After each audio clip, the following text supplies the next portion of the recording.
Loué soit Jésus-Christ. À jamais, amen, alléluia. Permettez-moi de faire tout d'abord une prière très courte, simple pour vous et pour ceux qui nous écoutent à travers les réseaux sociaux, qui sont unis avec nous dans cette prière fervente. Seigneur Jésus, merci pour ta parole. Merci Jésus pour cette messe, cette Eucharistie. Merci pour ta bienveillance, ta bonté avec laquelle tu nous donnes tous tes trésors. Mais Seigneur, je te demande, envoie dans nos cœurs ton esprit, esprit de vie, esprit de transformation, esprit de guérison, esprit de sainteté, esprit de lumière, que nous puissions vraiment comprendre et être transformés par ta parole. Amen. Voilà, alors il y a beaucoup de choses à dire comme d'habitude. Tout d'abord, je voudrais commencer, c'est une petite introduction sur ces messages pour vous ce matin. Cette introduction qui commence avec la parole de Jésus et qui est très belle, bien sûr, comme d'habitude. Alors Jésus qui dit 3 verbes. Je résume ce que Jésus a dit dans l'Évangile en 3 verbes. Venez, prenez, devenez. C'est juste l'introduction. Alors Jésus dit, bien sûr, venez à moi. Vous voyez, il n'y a pas de vie chrétienne sans cette parole. Venez à moi. Ça n'existait pas, la vie chrétienne, sans se laisser toucher et encourager par cette parole. Et c'est vrai que Jésus, par son esprit, parfois il nous touche là où nous sommes. Parfois il nous touche quand nous sommes dans les ténèbres. Il y a des gens, vous allez voir des témoignages, vous tapez dans YouTube témoignages, conversion, témoignages Jésus, des choses comme ça. Vous avez plein de témoignages et vous voyez comment Jésus est capable de toucher les cœurs alors que les gens sont loin de lui. Mais un jour, un moment précis, il faut que notre cœur passe vers lui. Et cette parole qui dit, voilà, justement Jésus qui dit, venez à moi. Il faut faire un pas vers lui. Ça n'existait pas la foi chrétienne sans cela. Après, une fois qu'on a fait ça, Jésus dit, prenez quoi? Prenez mon joug. Prenez mon joug, ça veut dire, alors je ne vais pas trop développer, mais c'est trop beau comme l'image, mais ça, il faut être agriculteur, et encore agriculteur du 19e siècle, et encore avant, ces fameux jougs quand le bœuf portait, et c'était souvent pour les deux. Jésus donc prend cette image de l'agriculture, donc il fallait 2 bœufs là qui portaient un seul joug, qui les reliait, et bien sûr le plus fort, il soulageait les plus faibles. Et Jésus dit, prenez mon joug. C'est-à-dire que Jésus est déjà attelé. Et c'est le plus fort, c'est lui. Et c'est pour ça qu'il dit, prenez mon joug, moi je suis le plus fort, je prends le plus part des fardeaux, mais tu marches avec moi, à mes côtés, et c'est pourquoi mon joug est léger. Parce que c'est moi qui prends tes fardeaux, tes problèmes. Et donc c'est bien, c'est super. Et après il dit, voilà aussi, et devenez. Devenez quoi? Devenez mes disciples. Mais Jésus ne commence pas, devenez mes disciples, soyez obéissants à mes règles, à la morale, tout ça chrétienne, c'est pas ça. D'abord, venez à moi, après, prenez, c'est léger, et après, devenez mes disciples. Alors, ça c'est l'introduction, pourquoi? Parce que si on s'arrête à ça, il y a plupart parmi vous, probablement, qui veulent me dire, mon père, je voudrais bien, mais c'est toujours dur. Jésus a dit, oui, c'est léger, mais c'est pas léger. C'est difficile parfois. Encore cette semaine, on vient d'apprendre ici dans la région, en tout cas dans le Var, un grand chef de cuisine étoilé près les Arcs, qui avait un restaurant très connu. Il a mis fin à ses jours. Voilà. Enfin, tout le monde est tombé des nues. Mais qu'est-ce qui se passe? Pourquoi lui? Il était tellement connu, il était tellement son restaurant prisé, etc. On ne sait pas. Voilà. Le Covid, ces virus, c'était une pandémie qui a touché aussi pas mal de vous, pas forcément au niveau physique, mais je veux dire au niveau moral, on n'est pas pareil, on est un peu, si on n'est pas dépressif, on a pris un coup. Enfin, on s'est dit, qu'est-ce qu'on va devenir? Qu'est-ce que va devenir notre pays? Ma famille, on n'est pas très bien. Il y a tant d'autres choses qui nous arrivent. Donc, finalement, le joug de Jésus, c'est fardeau, c'est bien beau, mais ce n'est pas facile du tout. Et en fait, c'est pourquoi nous avons cette deuxième lecture, le Seigneur nous la donne, et c'est un trésor précieux, parce que notre vie chrétienne, c'est une histoire de transformation. Et le titre de mon message aujourd'hui, c'est « Être transformé ». Parce que toute notre vie chrétienne, c'est jamais accompli, c'est jamais « ça y est, j'ai donné ma vie à Jésus, ça va être maintenant, ça va être du feu, ça va être des paillettes, ça va être que du bonheur ». C'est vrai, souvent c'est le bonheur, mais souvent ce bonheur est bien caché au fond de moi.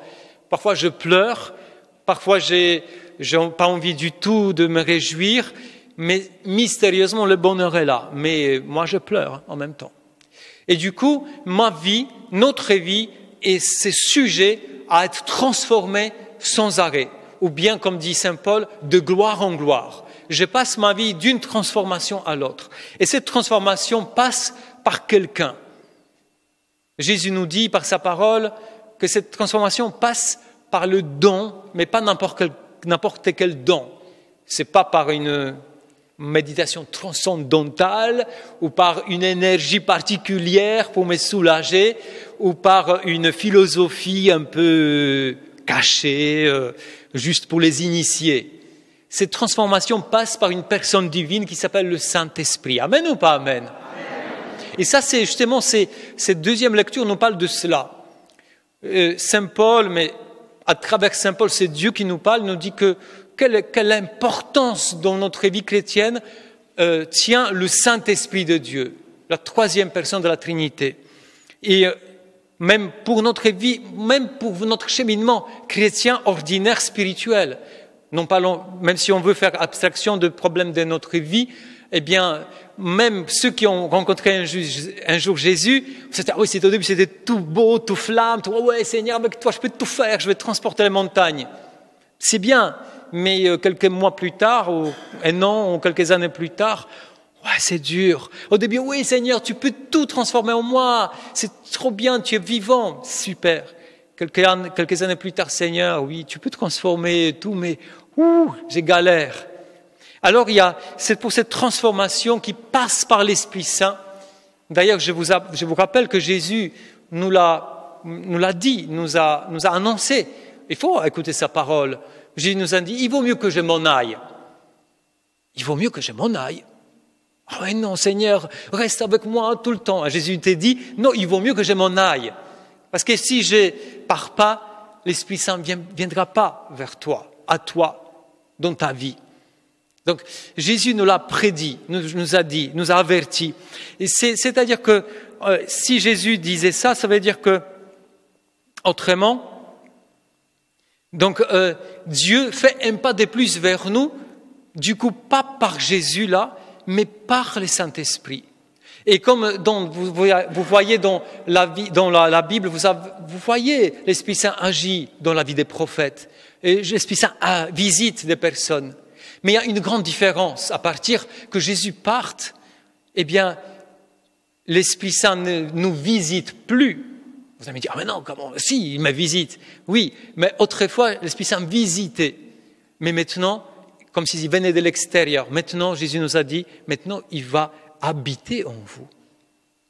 C'est quand, dans l'évangile de Saint Jean, Jésus dit, avant de partir, avant de donner aussi l'Esprit Saint, Jésus dit, il était auprès de vous, d'une manière extérieure, mais il sera en vous.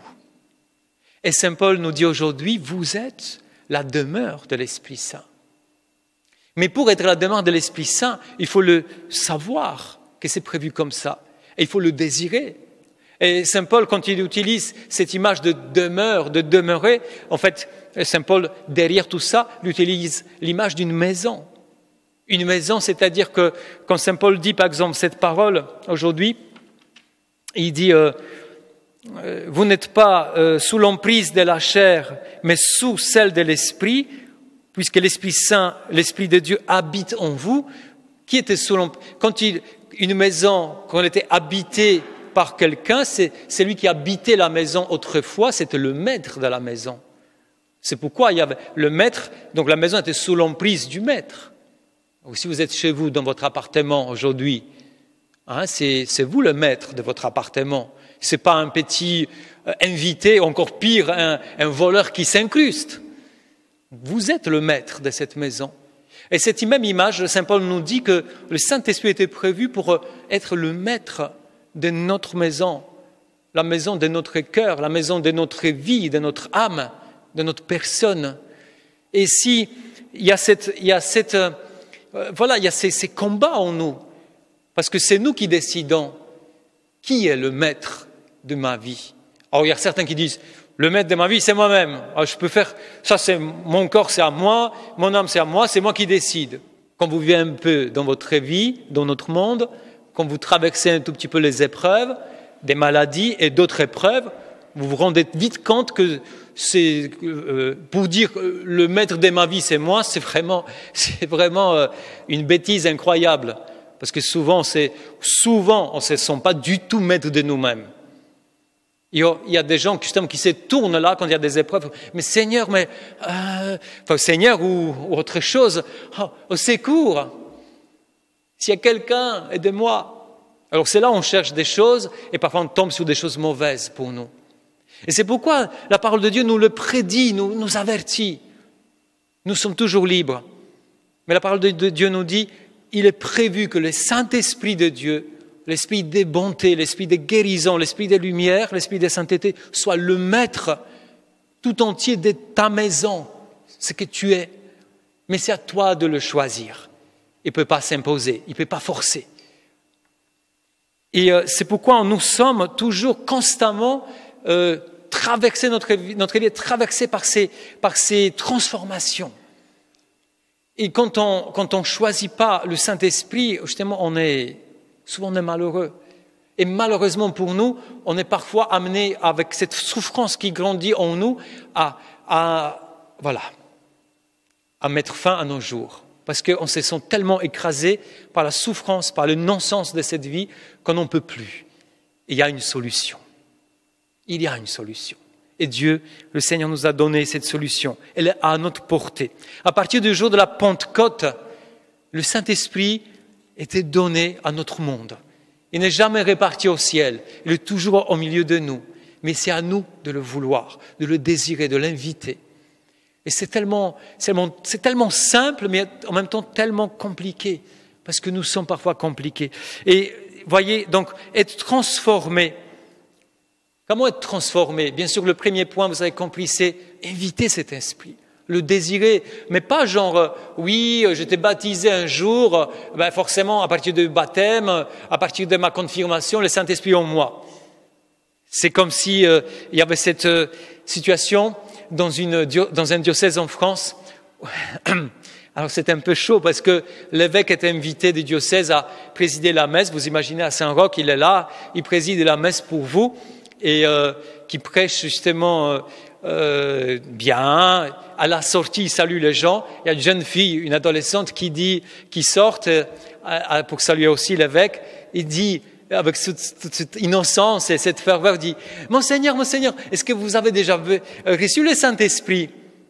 Monseigneur, bien sûr, tout sage, homme sage, et tout dit « Oui, ma fille, à mon baptême, ma confirmation, mais aussi mon ordination sacerdotale. » Et la jeune fille lui dit « C'est dommage, que ça se voit pas. » Bon, on est parfois un peu comme ça. C'est-à-dire qu'on a reçu, oui, à maintes reprises, même tous les jours. Mais c'est dommage que ça ne se voit pas. Mais pour que ça puisse se voir, il faut vraiment le demander, vraiment le désirer. Pas seulement être d'une manière un peu officielle, parce que vous savez, notre prière peut être très, très, très officieuse. Seigneur, me voici, merci pour ma famille, merci pour mes amis, bénis je ne sais pas qui, et voilà, au revoir. Enfin, au nom du Père, du Fils et du Saint-Esprit. Ça, c'est pas une prière. Ça, c'est pas une prière. Ça, c'est une formule. C'est un rapport d'un employé avec son chef qui est un peu tyrannique sur le bord. Non, oui, je suis gentil, toi tu es bien aussi, moi je suis bien aussi, merci. Ce n'est pas un rapport, ce n'est pas une relation. Le Seigneur nous demande aujourd'hui à renouer avec une relation avec le Saint-Esprit. Amen ou pas amen? Il faut le désirer, il faut et voilà. Deuxième point, je passe vite sinon. Deuxième point rapide. Qu'est-ce que ça veut dire aussi être transformé par l'Esprit Saint? Laisser Jésus grandir en moi. Le Saint-Esprit, quand il vient dans ma vie, il ne fait rien que révéler Jésus, révéler la bonté de Jésus, révéler combien il est formidable, qu'est-ce qu'il est capable d'accomplir. Et quand le Saint-Esprit vient dans ma vie, il manifeste Jésus et provoque en moi ces mouvements intérieurs du bonheur avec lesquels j'ai dit à Jésus, Jésus, je veux que tu sois mon Seigneur, sois le Seigneur de tout en moi. Je veux que... Mais ça, c'est le Saint-Esprit.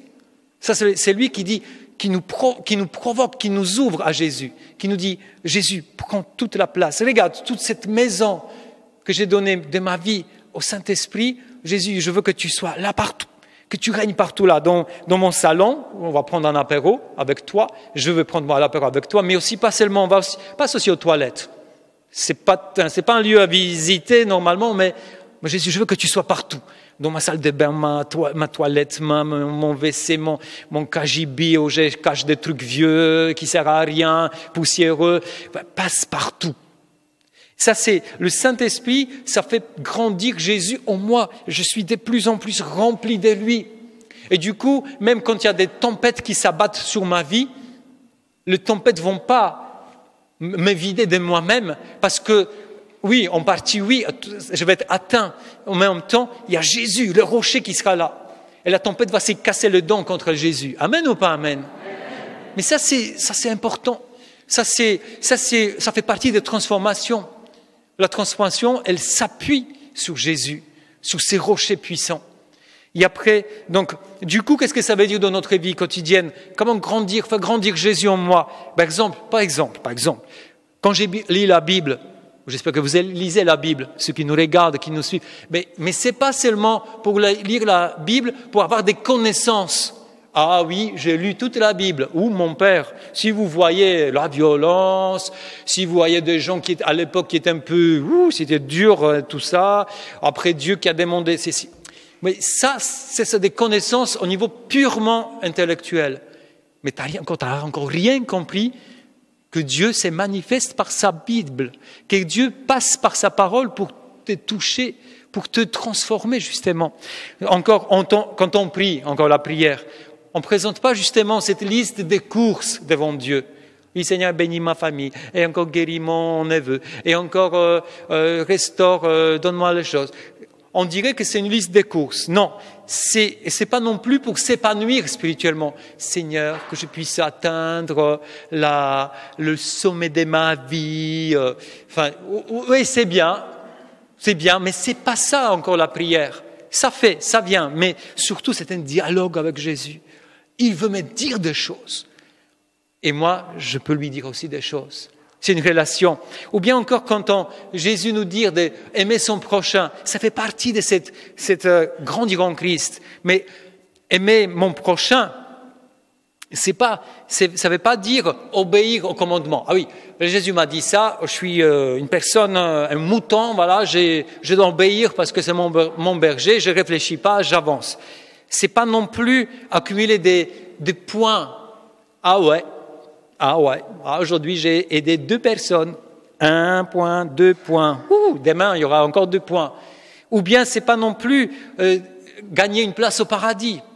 C'est pas par aider mon prochain qu'on gagne la place au paradis. La place au paradis est gagnée par la croix du Christ. Par contre, qu'est-ce que ça veut dire? Ça veut dire j'aide mon prochain parce que dans mon prochain, grâce à la prière, grâce à l'Esprit Saint, sur mon prochain, dans mon prochain, je vois le visage du Christ.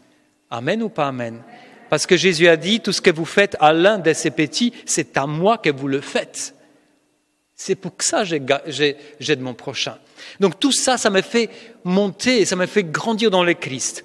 Et encore la troisième chose, la dernière, ça sera, parce que ça c'est souvent pas suffisant, parce que souvent vous allez me dire, certains parmi vous, mais mon père, j'ai fait ça, enfin plus ou moins bien, hein, il y a 2 jours mieux, bon, mais plus ou moins je fais. Mais je me sens comme si j'étais bloqué. Je voudrais vivre cette transformation. J'ai une relation au Saint-Esprit. Mais là, je suis arrivé au moment de ma vie où il y a quelque chose qui coince. Il y a quelque chose qui me limite, bloque. Eh bien, c'est possible. C'est pourquoi, ce troisième point, c'est pour être transformé par l'Esprit Saint, il faut aussi trouver où sont nos blocages. Prenez l'image d'une voiture, parce que le Saint-Esprit, c'est notre moteur.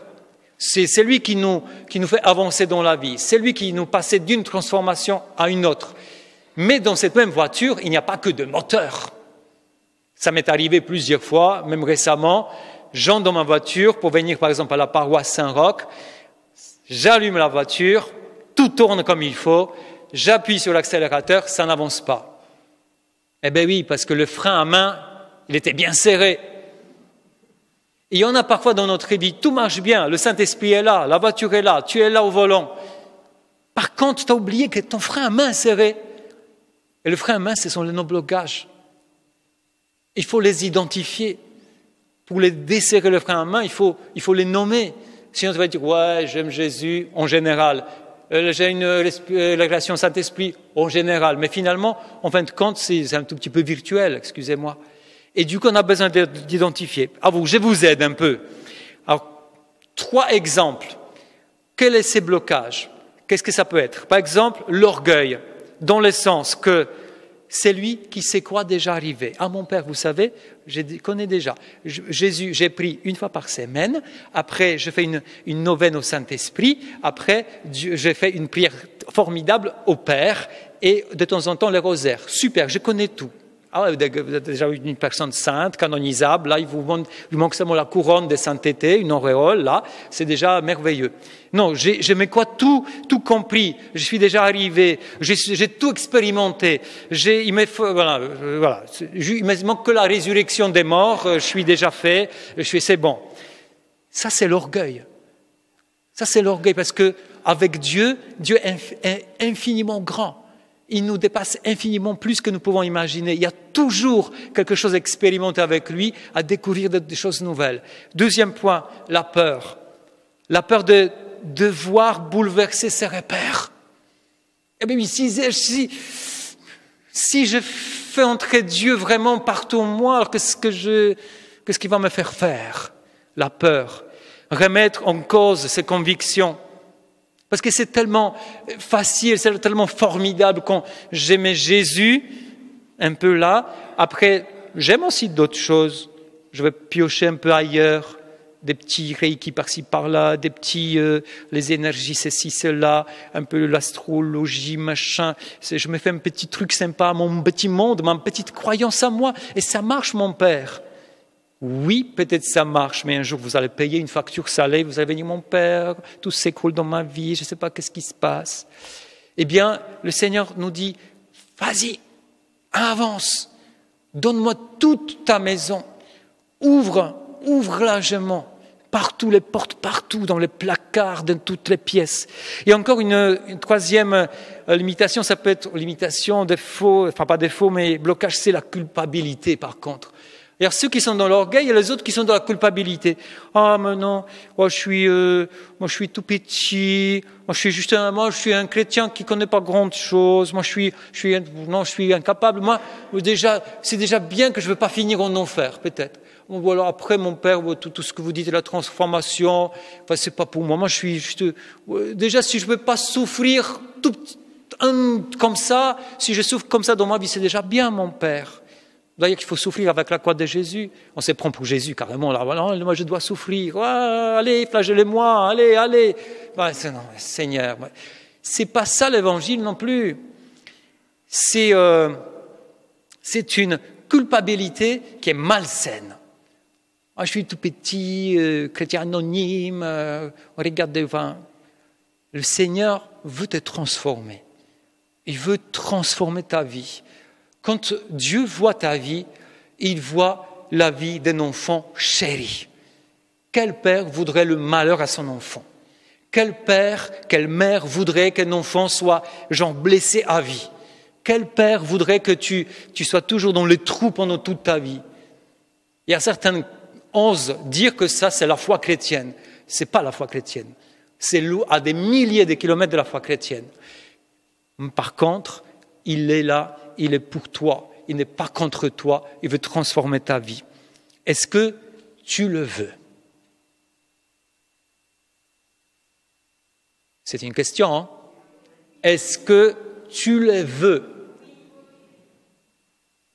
Je crois qu'il n'a pas entendu. Le Seigneur n'a pas entendu. Est-ce que tu le veux? Oui. Amen. Amen. Amen. Prions aujourd'hui pendant cette messe, peut-être comme si c'était une première messe dans notre vie. Ouvrons nos cœurs et disons, Saint-Esprit, c'est fou, mais effectivement, j'ai besoin de toi, partout là. Là, partout, toutes les pièces, partout. Après, si vous avez déjà compris quelques blocages, si vous êtes, moi oui, je suis à fond dedans, moi là, ça c'est mon truc, eh bien, demandez au Saint-Esprit, c'est lui l'acteur de transformation. Demandez au Saint-Esprit, voilà, je t'offre ça, ce truc qui n'est pas bon, mais je te l'offre ça parce que tu puisses le transformer. Conduis-moi, Saint-Esprit, que je puisse sortir de cette messe, de cette Eucharistie, que je puisse avancer dans ma vie et je sois une personne différente, parce que tu es grand, tu as prévu pour moi des choses incroyables. Amen.